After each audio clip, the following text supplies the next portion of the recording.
The last line. Sarah Martinez. I had exactly $47 in her bank account when she lost her diary on the executive floor of Whitmore Industries. She didn't realize it was missing until she got home that evening, collapsing onto her threadbare couch in her studio apartment. The diary, a battered leather journal her grandmother had given her years ago, contained everything. Her thoughts, her fears, her carefully calculated budgets written in the margins. It was the one place she allowed herself to be completely honest. At 26, Sarah worked as a custodian at one of Manhattan's most prestigious tech companies. While executives in tailored suits rushed past her without a glance, she mopped floors and emptied trash bins, invisible in her gray uniform. But Sarah didn't mind being invisible. She had bigger things to worry about. That night, she retraced her steps mentally. The executive floor. She'd been cleaning the conference room adjacent to the CEO's office. The diary must have fallen from her bag. Her stomach dropped. The CEO, James Whitmore III, was known for his ruthless efficiency. At 38, he'd built a billion-dollar empire and had a reputation for being cold, calculating, and utterly focused on the bottom line. If he found her diary, if he read the personal thoughts of a lowly custodian, Sarah barely slept. What Sarah didn't know was that James Whitmore had already found her diary. He'd been working late, as usual. When he noticed the worn leather journal on the floor near the waste bin, he picked it up, intending to turn it into Lost and Found, but it fell open in his hands. His eyes caught his own name. Mr. Whitmore came in while I was cleaning today. He didn't see me, they never do. But I saw him. He looked so tired. Not the scary, powerful CEO everyone talks about, just tired, sad even. I left a fresh coffee on his desk with a note that said, "From the evening staff." I hope it helped. James stood frozen, coffee cup in hand. He vaguely remembered finding that coffee last week. He'd assumed it was from his assistant. Against his better judgment, he kept reading. The entries painted a picture of a young woman, struggling with challenges he'd never imagined. Sarah's mother had stage 4 cancer. The medical bills were crushing. Sarah worked double shifts, the custodial job at Whitmore Industries during evenings, and a morning shift at a diner. She sent most of her paycheck to her mother in Cleveland. But it wasn't the hardship that caught James's attention. It was everything else. Helped Mrs. Chen from accounting today. She dropped all her files and everyone just walked past her. We spent 15 minutes picking them up together. She told me about her grandson. Her face lit up like the sun. Found a $20 bill in the hallway. Turned it in to security. It's probably someone's lunch money, and I know what it's like to lose that. Marcus in IT said his daughter is being bullied at school. I told him about when I was bullied in 5th grade and what finally helped. He seemed grateful to talk to someone who understood. Page after page, Sarah had documented small acts of kindness, comforting a crying intern in the bathroom, leaving encouraging notes for the stressed associates who worked late, sharing her meager lunch with a homeless man outside the building. James kept reading, something uncomfortable tightening in his chest. When was the last time he'd noticed the people around him as anything more than functions? When had he last performed a kindness that didn't serve a business purpose? Then he reached the final entry, dated the day before. His hands began to tremble as he read. Tomorrow is my last day. I have to quit. Mom's treatment isn't working, and I need to go home to Cleveland to be with her while I still can. Dr. Peterson said it's weeks now, maybe a month.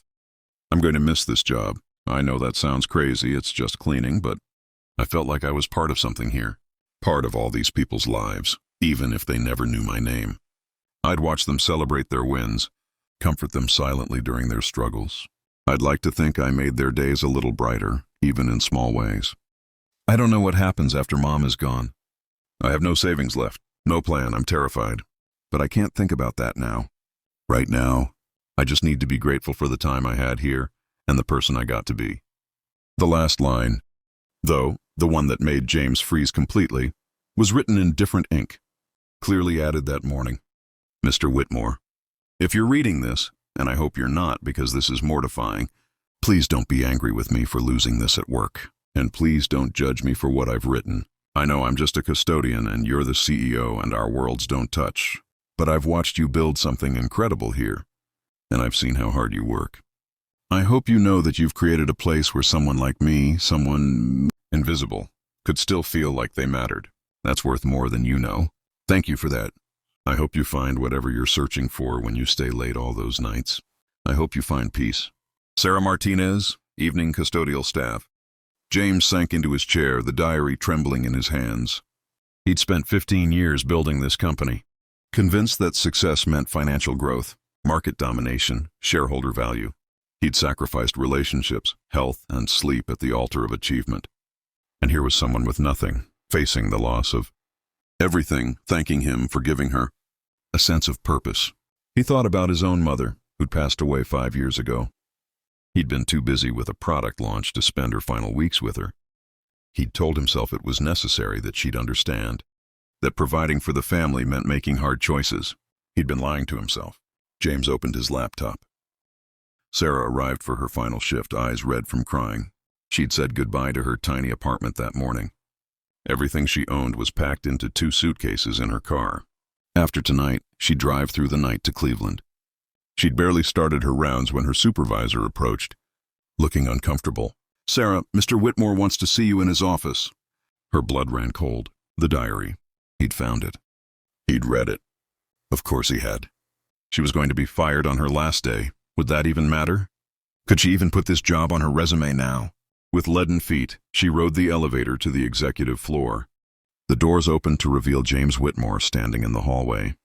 Still in his suit, but with his tie loosened. He looked different than she'd ever seen him. Less intimidating, more human. "Ms. Martinez," he said quietly. "Please come in." His office was enormous, floor-to-ceiling windows overlooking Manhattan, modern art on the walls. Sarah had cleaned this room 100 times, but never from this perspective. She stood awkwardly by the door, clutching her hands together. James held up her diary. "I found this yesterday." "I'm so sorry, Mr. Whitmore. I know I shouldn't have." "I read it," he interrupted. "I know I shouldn't have. That was a violation of your privacy, and I apologize. But I did, and I need you to know something." He set the diary on his desk and met her eyes. "In the 15 years I've been running this company, I've made a lot of decisions I was proud of. But I've also made mistakes. I've prioritized the wrong things. I've forgotten what actually matters." He paused, his voice roughening. "Your diary reminded me of something I'd lost. Humanity, compassion, the ability to see people." Sarah didn't know what to say. She'd never heard him speak like this. "You wrote that you felt invisible here," James continued. "But Sarah, you've been more present, more impactful than almost anyone in this building. You've touched lives, including mine, in ways I'm only beginning to understand." He picked up a folder from his desk. "I know you're planning to leave tonight to be with your mother. I can't imagine how difficult that is, but I want you to know something first." James opened the folder. "I've made arrangements for your mother to be transferred to Memorial Sloan Kettering Cancer Center here in New York. They have an experimental treatment program that might help. All expenses covered, including housing for both of you near the hospital. I have a corporate apartment that's sitting empty. It's yours for as long as you need it." Sarah's legs nearly gave out. "Mr. Whitmore, I can't. That's too much. I couldn't possibly." "You can and you will," he said firmly. "But that's not all. I'm creating a new position at this company, Director of Employee Well-being and Community Impact. The role would involve exactly what you've been doing naturally, noticing people, supporting them, building community. The salary is $85,000 with full benefits. I'd like to offer you that position if you're interested." Tears streamed down Sarah's face. "Why? Why would you do this?" James's own eyes glistened. "Because you reminded me what I'd forgotten. My mother," his voice broke slightly. "She died 5 years ago. I wasn't there. I told myself work was more important, that I was providing for the family by building the company. But I was wrong. I can never get that time back." He took a breath. "You wrote that you hoped I'd find what I was searching for in those late nights. I think I just did. It wasn't in the balance sheets or the market projections. It was in the kindness of someone who had every reason to be bitter but chose compassion instead." Sarah was sobbing now, unable to speak. "You don't have to decide about the job right now," James said gently. "Focus on your mother, but please let me help. Let me do this one thing right. Not as a CEO, but as a human being who learned something important from someone who never expected to be seen." 3 months later, Sarah sat in her new office at Whitmore Industries, a bright, welcoming space she'd decorated with photos and plants. Her mother's treatment was showing promising results. The tumor was shrinking. But more than that, Sarah's work was changing the company culture. She'd implemented programs for financial assistance, mental health support, and community volunteering. Employees who'd once walked past each other without acknowledgement were now stopping to talk, to help, to see one another. James stopped by her office that afternoon. "How's your mom doing?" "Better," Sarah said, smiling. She actually laughed yesterday.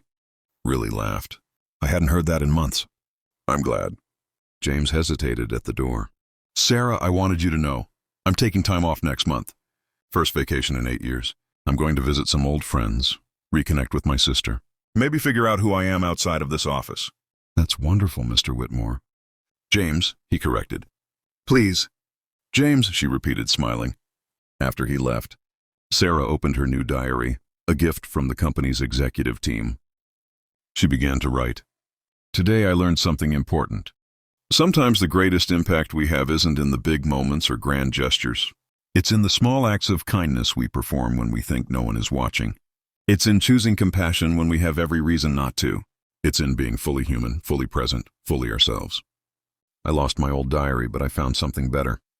A reminder that we're all connected, all valuable, all capable of changing each other's lives in ways we never expect. You don't have to be powerful or wealthy or important.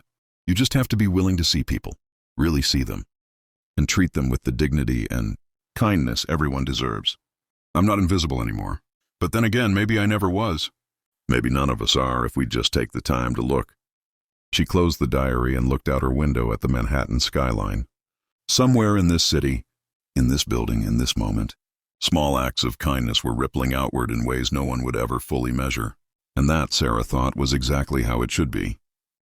6 months later, James Whitmore announced a new company-wide initiative. Every employee, from custodians to executives, would spend one day each quarter working in a different role. CEOs would clean offices. Custodians would attend board meetings. Barriers dissolved. Perspectives shifted. And on the wall of the main lobby, engraved in brushed steel, were words that had once been written in a lost diary by a woman who thought she didn't matter. We're all capable of changing each other's lives. We just have to be willing to see each other.